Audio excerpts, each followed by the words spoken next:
नमस्कार, आप देख रहे हैं डीडी न्यूज और आपके साथ आज की सुबह में समाचार लेकर मैं हूं ममता चोपड़ा। शुरुआत करते हैं मुख्य समाचारों के साथ। गृह मंत्री अमित शाह झारखंड चुनाव के लिए जारी करेंगे भाजपा का संकल्प पत्र।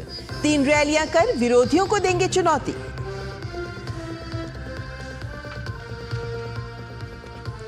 विदेश मंत्री डॉक्टर एस जयशंकर का आज से ऑस्ट्रेलिया और सिंगापुर का दौरा।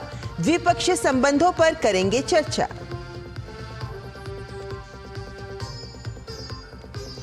भारत ने गृह मंत्री अमित शाह पर कनाडा के आरोपों को किया खारिज। उच्चायोग के अधिकारी को तलब कर कहा, गैर जिम्मेदाराना हरकतों से संबंध होंगे खराब। डोनाल्ड ट्रंप और कमला हैरिस ने नॉर्थ कैरोलिना में किया अंतिम दौर का प्रचार। अमेरिका में राष्ट्रपति चुनाव के लिए महज 2 दिन बाकी।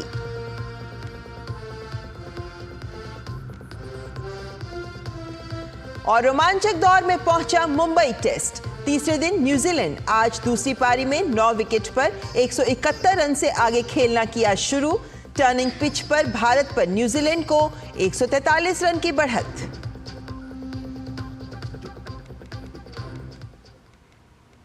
आइए देखते हैं खबरें विस्तार से। झारखंड का सियासी रण जीतने के लिए सत्ताधारी हो या फिर विपक्षी पार्टी, सभी ने अपनी पूरी ताकत झोंक दी है। ऐसे में राज्य में नेताओं की चुनावी रैलियों का सिलसिला भी तेज हो चुका है।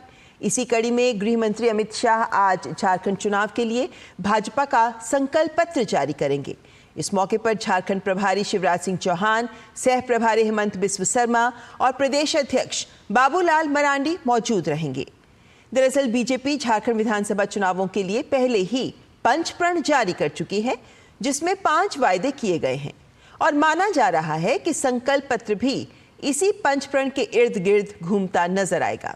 इसके बाद अमित शाह आज 3 चुनावी जनसभाएं भी करेंगे। अमित शाह सिमरिया, बरकट्ठा और घाटशिला में जनसभा करेंगे। इन तीनों ही जगहों पर वो जनता से भाजपा प्रत्याशी के लिए वोट की अपील करेंगे।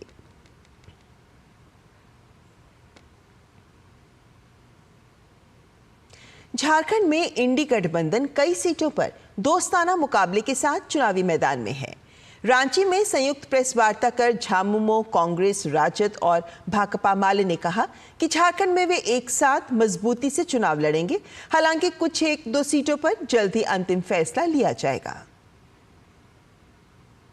विधानसभा चुनाव में सीट शेयरिंग को लेकर इंडी गठबंधन ने शनिवार को रांची में एक संयुक्त प्रेस वार्ता की। इस दौरान झारखंड मुक्ति मोर्चा के नेता विनोद पांडे ने कहा कि पार्टी 43 सीटों पर चुनाव लड़ेगी और धनवार सीट पर सीपीआई-एमएल के साथ दोस्ताना मुकाबला होगा। कि झारखंड मुक्ति मोर्चा प्रथम चरण में 23 सीटों पर चुनाव लड़ रही है और द्वितीय चरण में 20 सीटों पर झारखंड मुक्ति मोर्चा के प्रत्याशी होंगे। कि वहां पर झारखंड मुक्ति मोर्चा के भी प्रत्याशी हैं और सीपीआई-एमएल के भी प्रत्याशी हैं। तो उस जगह पर आज धनवार सीट पर हम लोगों का दोस्ताना संघर्ष होगा। संयुक्त प्रेस वार्ता में गठबंधन के दूसरे प्रमुख दल कांग्रेस के प्रदेश अध्यक्ष केशव महतो कमलेश भी मौजूद थे। उन्होंने कहा कि कांग्रेस राज्य की 30 सीटों पर चुनाव लड़ रही है। हालांकि 2 सीट विश्रामपुर और छतरपुर पर अभी भी पेच फंसा हुआ है, जिसे जल्द दूर कर लिया जाएगा। छतरपुर और विश्रामपुर में राजद ने भी अपना खड़ा किया है। हमारे शीर्ष नेतृत्व इस पर आपस में बात कर रहे हैं। बहुत जल्दी उसका फैसला हो जाएगा। इस दौरान राजद नेत्री अनीता यादव ने कहा कि राजद इंडी गठबंधन के तहत मजबूती से चुनाव लड़ रहा है और अब गठबंधन में कोई गांठ नहीं है। मौके पर सीपीआई-एमएल के सुवेंदु सेन ने भी कहा कि उनका गठबंधन अटूट है। उस समय की स्थिति क्या थी और आज की स्थिति क्या है? अब 3 जगह दोस्ताना लड़ाई के बाद भी महागठबंधन मजबूत है और हम लोग एक साथ ही लड़ेंगे। को लगता है कि हम लोगों की जो प्रगति है वही मूल बात है, मुख्य बात है और ध्यान उसी तरफ केंद्रित किया जाना चाहिए। झारखंड में विधानसभा चुनाव 2 चरणों में हो रहे हैं और इसके लिए कुल 1211 प्रत्याशी चुनावी मैदान में हैं। झारखंड में जहां भारतीय जनता पार्टी की ओर से रैलियों का दौर शुरू हो गया है, वहीं झामुमो, कांग्रेस, आरजेडी और सीपीआई-एमएल गठबंधन में मान मनौवल का दौर चल रहा है। इसको लेकर हालांकि इन नेताओं ने साफ तौर पर कहा है कि जो फ्रेंडली फाइट की स्थिति पैदा हुई है उसे भी दूर कर लिया जाएगा। अपने सहयोगी विकास के साथ मैं दिवाकर कुमार, दूरदर्शन समाचार, रांची। और अब बात महाराष्ट्र की करें तो महाराष्ट्र विधानसभा चुनाव के लिए नामांकन वापस लेने की कल अंतिम तिथि है। महाराष्ट्र में दोनों प्रमुख गठबंधन महायुति और महाविकास आघाड़ी बागी उम्मीदवारों से जूझ रहे हैं। ऐसे में दोनों गठबंधनों के सामने बागियों को मनाने की चुनौती है। महायुति के 36 और एमवीए के 14 बागी उम्मीदवार मैदान में हैं। दोनों ही गठबंधनों की तरफ से अपने अपने रूठे नेताओं को मनाने की कवायद जारी है। ऐसे में जो गठबंधन और दल अपने बागियों के नामांकन वापस कराने में सफल होते हैं, उनकी जीत की उम्मीद अधिक होगी।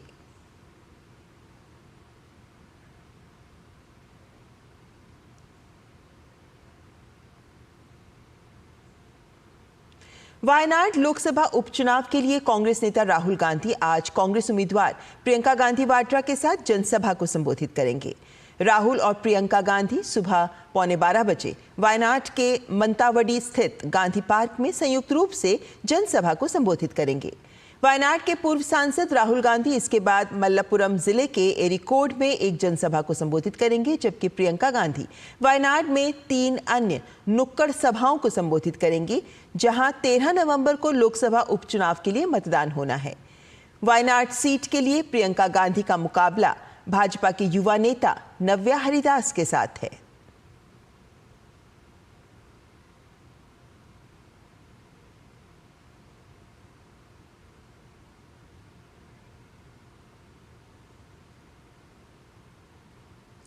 विदेश मंत्री डॉक्टर एस जयशंकर आज से ऑस्ट्रेलिया और सिंगापुर की 6 दिन की यात्रा पर रहेंगे। इस दौरान विदेश मंत्री ब्रिस्बेन जाएंगे और ऑस्ट्रेलिया में भारत के 4थे वाणिज्य दूतावास का उद्घाटन करेंगे। वे कैनबरा में ऑस्ट्रेलिया के विदेश मंत्री पेन्नी वोंग के साथ विदेश मंत्री स्तरीय रूपरेखा संवाद की 15वीं बैठक की सह अध्यक्षता करेंगे। विदेश मंत्री ऑस्ट्रेलिया के संसद भवन में दूसरे रायसीना डाउन अंडर के उद्घाटन सत्र को भी संबोधित करेंगे। यात्रा के दूसरे चरण में डॉक्टर जयशंकर 8 नवंबर को सिंगापुर जाएंगे। वहां वे ASEAN Bharat think tank network के 8वें गोलमेज सम्मेलन को संबोधित करेंगे। वे सिंगापुर के नेतृत्व से मिलकर दोनों देशों के बीच घनिष्ठ साझेदारी की समीक्षा भी करेंगे और द्विपक्षीय संबंधों को और आगे बढ़ाने के रास्ते तलाशेंगे।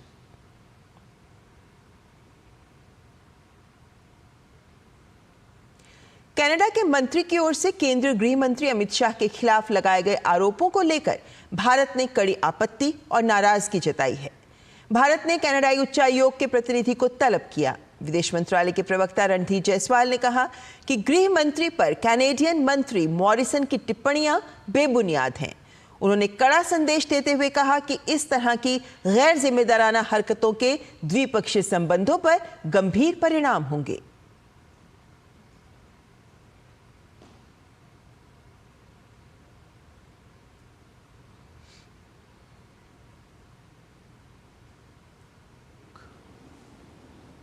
यानी दूतावास के प्रतिनिधि को समन किया था। 29 अक्टूबर 2024 को ओटावा में सार्वजनिक सुरक्षा और राष्ट्रीय सुरक्षा पर स्थायी समिति कार्यवाही के संदर्भ में एक राजनयिक नोट उस प्रतिनिधि को सौंपा गया है।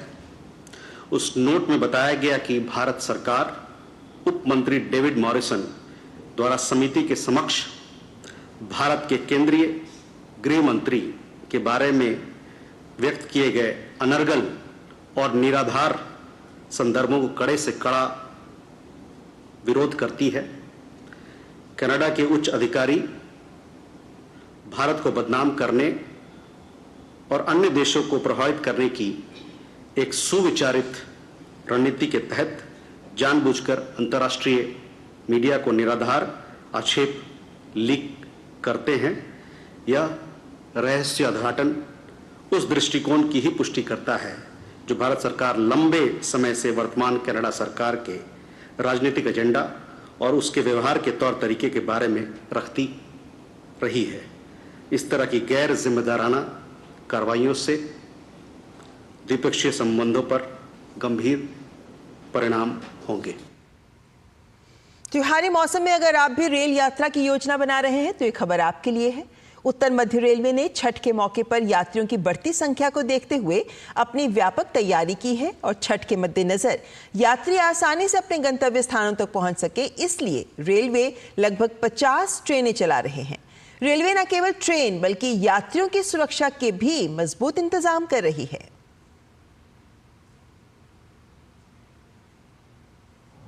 छठ और दीपावली के पर्व को ध्यान में रखते हुए उत्तर मध्य रेलवे बहुत सारी स्पेशल गाड़ियां चला रहा है ताकि हमारे यात्रियों को किसी प्रकार की कोई असुविधा ना हो।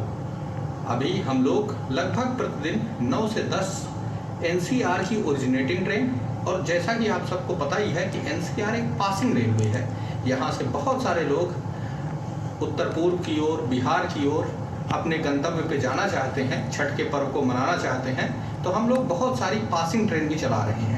तो हमारी लगभग प्रतिदिन 9 से 10 ओरिजिनेटिंग ट्रेन और लगभग 40 प्रतिदिन पासिंग ट्रेन हो रही हैं। इस तरह लगभग 50 ट्रेनें प्रतिदिन उत्तर मध्य रेलवे चला रहा है विभिन्न गंतव्यों के लिए, ताकि हमारे यात्री सुविधा के साथ अपने घर परिवार के लोगों के साथ त्यौहार मना सकें।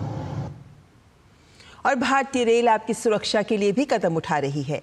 लोक आस्था के महान पर्व छठ पूजा के मौके पर अपने गांव जाने वाले मुसाफिरों को उनके गंतव्य तक पहुंचाने में आरपीएफ यानी रेलवे प्रोटेक्शन फोर्स की भी बहुत बड़ी भूमिका है। आरपीएफ के जवान जनरल बोगी में चढ़ने वाले मुसाफिरों को उनकी बर्थ तक पहुंचाने में भी अहम भूमिका निभाते हैं। खासकर आरपीएफ की महिला कांस्टेबल्स की भूमिका बहुत महत्वपूर्ण है। आरपीएफ की इसी भूमिका पर देखिए नई दिल्ली रेलवे स्टेशन से हमारे संवाददाता राजेश राज की ये खास रिपोर्ट।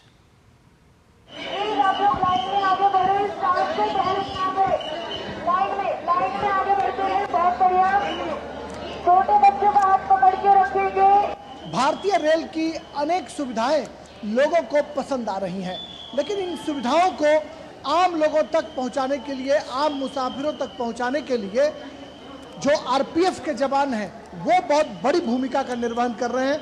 आप हमारे ठीक पीछे देख सकते हैं कि ये एक बैरिकेड बनाया गया है और इसके पार पंडाल है।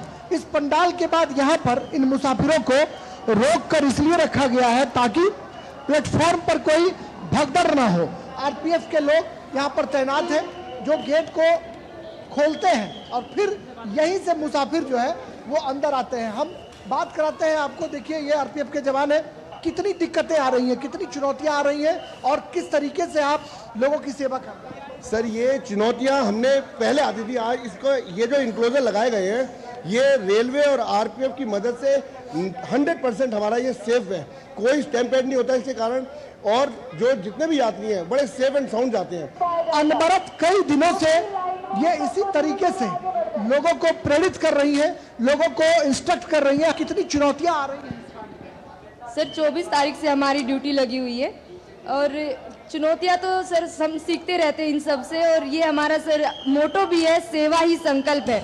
उसी के लिए हमें ये एक मौका मिला है ज़्यादा से ज़्यादा लोगों की सेवा करने का, तो हम इसको पूरे मन से कर रहे हैं। छठ का जो त्योहार है कहा जाता है कि लोक आस्था का एक बड़ा महापर्व है। कैसा फील कर रही हैं, कैसा लग रहा है राष्ट्रभक्ति?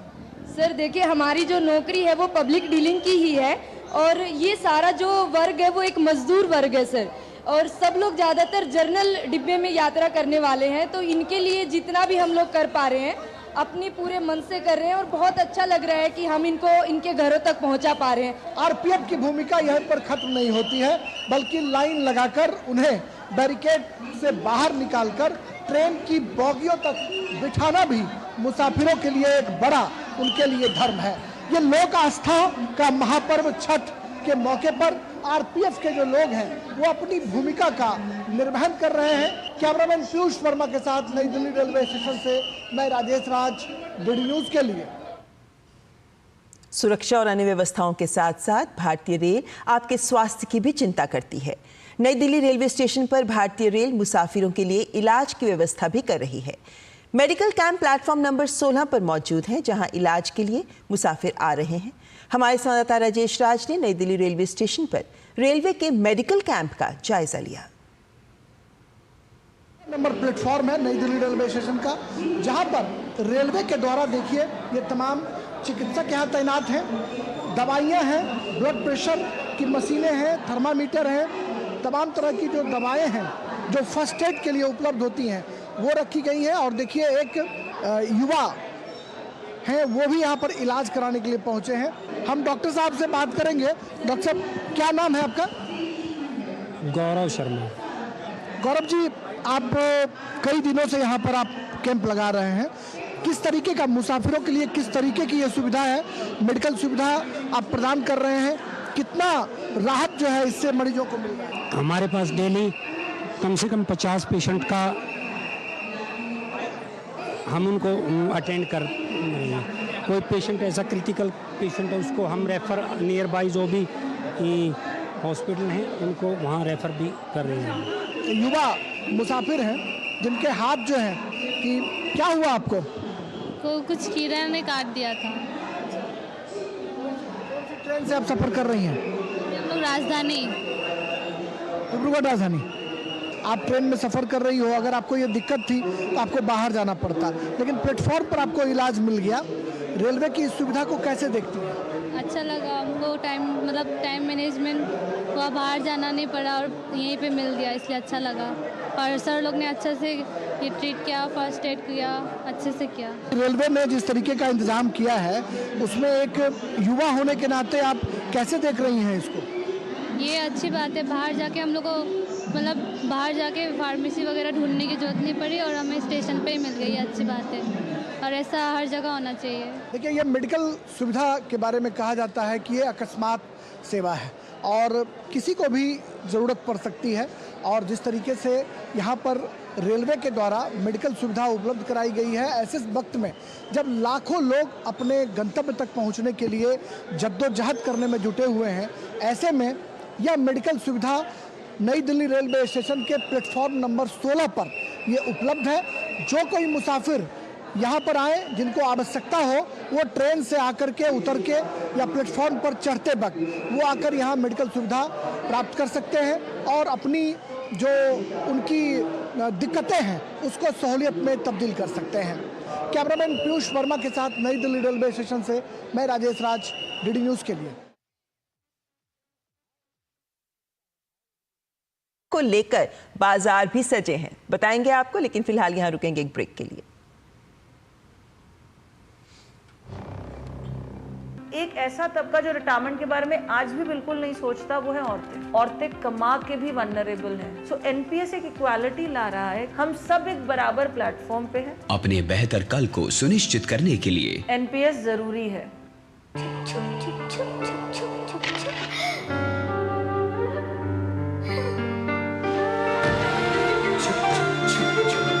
आ जाओ।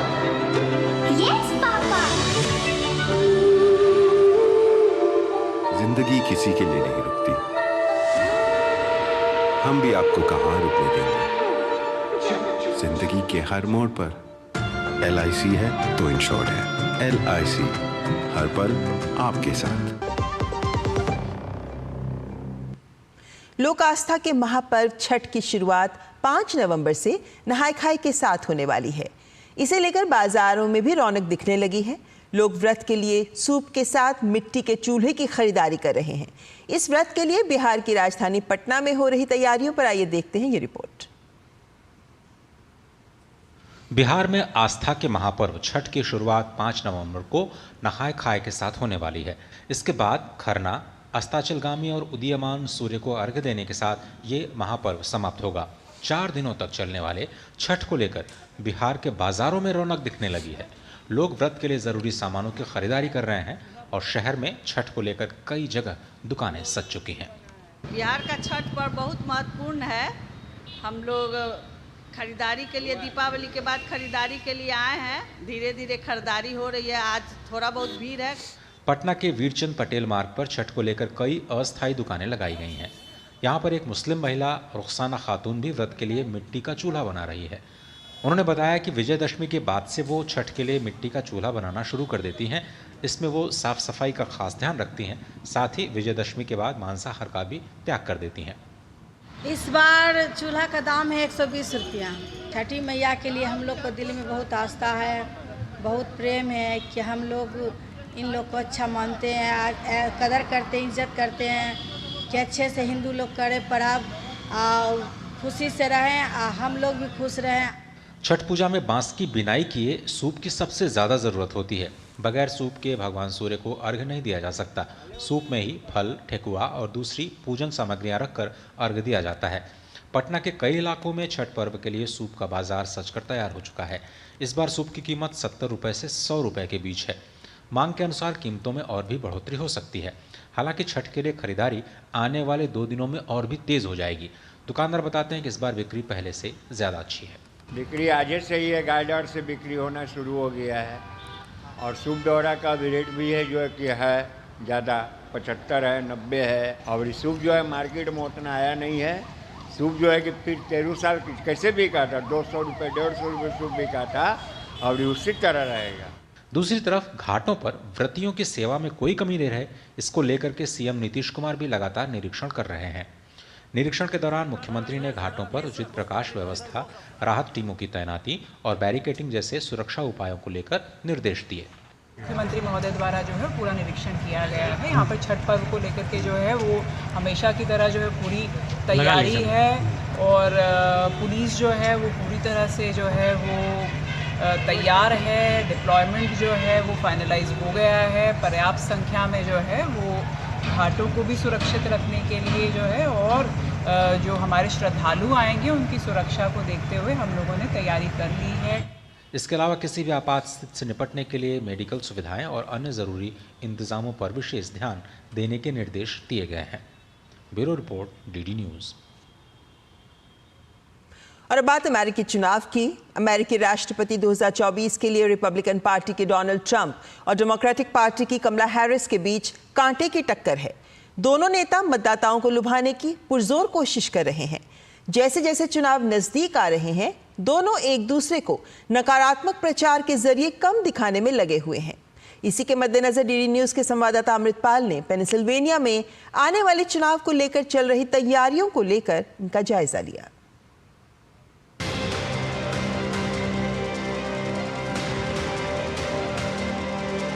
दोनों ही कैंडिडेट्स ने अपनी कैंपेनिंग, चुनाव प्रचार इंटेंसिफाई कर दिया है, खास करके स्विंग स्टेट्स में। मैं एक जगह, एक छोटा सा शहर कॉलेजविल अपस्टेट पेंसिल्वेनिया में हूँ। पेंसिल्वेनिया एक स्विंग स्टेट है। आपको ये दिखाने के लिए कि किस तरह का मुकाबला है, मैं इस शहर में आया हूँ जहाँ एक वर्चुअल प्लैकेट वॉर छिड़ गई है। अगर इस प्लैकेट को देखें, Trump secure border, Kamala open border, Trump low prices, Kamala high prices, Trump safety, Kamala crime. तो इस तरह के प्लैकेट्स दोनों ही साइड्स पर, रिपब्लिकन्स और डेमोक्रेट्स की साइड पर। अब अगर डेमोक्रेट्स के प्लैकेट्स देखें तो Harris Walz for truth, hope and unity, इस तरह के प्लैकेट्स पब्लिक प्लेसेस पर, लोगों के अपने पर्सनल स्पेसेस पर, घरों के लॉन्स पर लगे हुए हैं। इनफैक्ट दोनों वोटर्स एक दूसरे पे तोहमत और इल्ज़ाम लगा रहे हैं कि दूसरा वोटर बेस वैंडलिज्म कर रहा है, उनके प्लैकेट्स उखाड़ रहा है। यहाँ पेंसिल्वेनिया में इस वक्त मुकाबला काफ़ी नज़दीकी है। 50-50 परसेंटेज पॉइंट्स पर दोनों कमला हैरिस और डोनाल्ड ट्रंप आके अटक गए हैं। इनफैक्ट अपने वोटर बेस को लुभाने के अलावा वो दूसरे के वोटर बेस में सेंध लगा रहे हैं। इस प्लैकेट को देखिए, मैं काफ़ी हैरान हुआ था जब इसको देखा। ये कह रहा है Republicans for Harris Walz, Kamala Harris Democrat हैं। This has been the worst 4 years I've ever seen.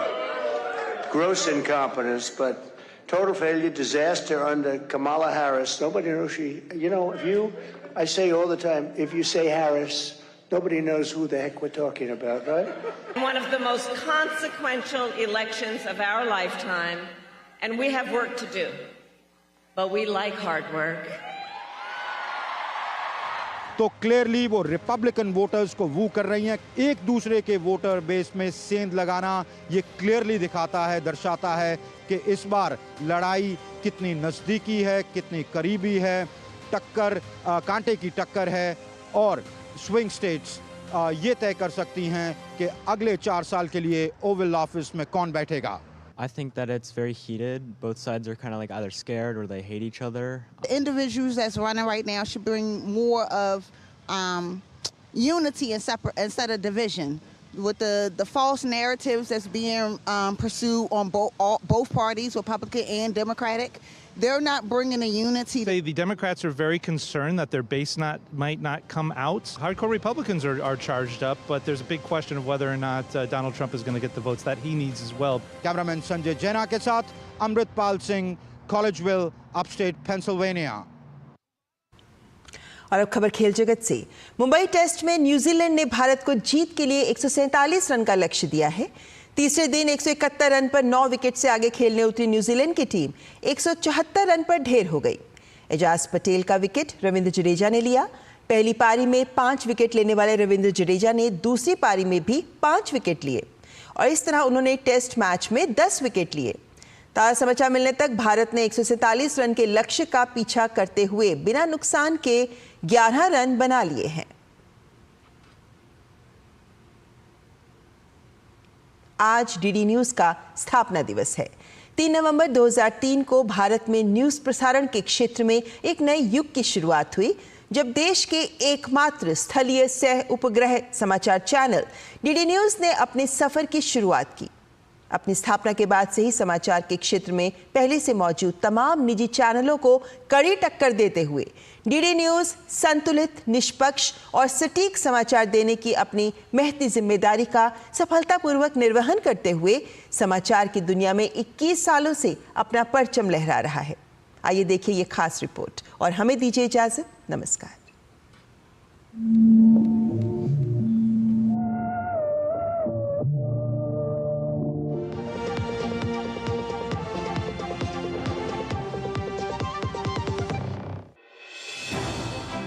भरोसा सिर्फ तेजी से नहीं, सनसनी की नहीं, खबरों की देते हैं हम।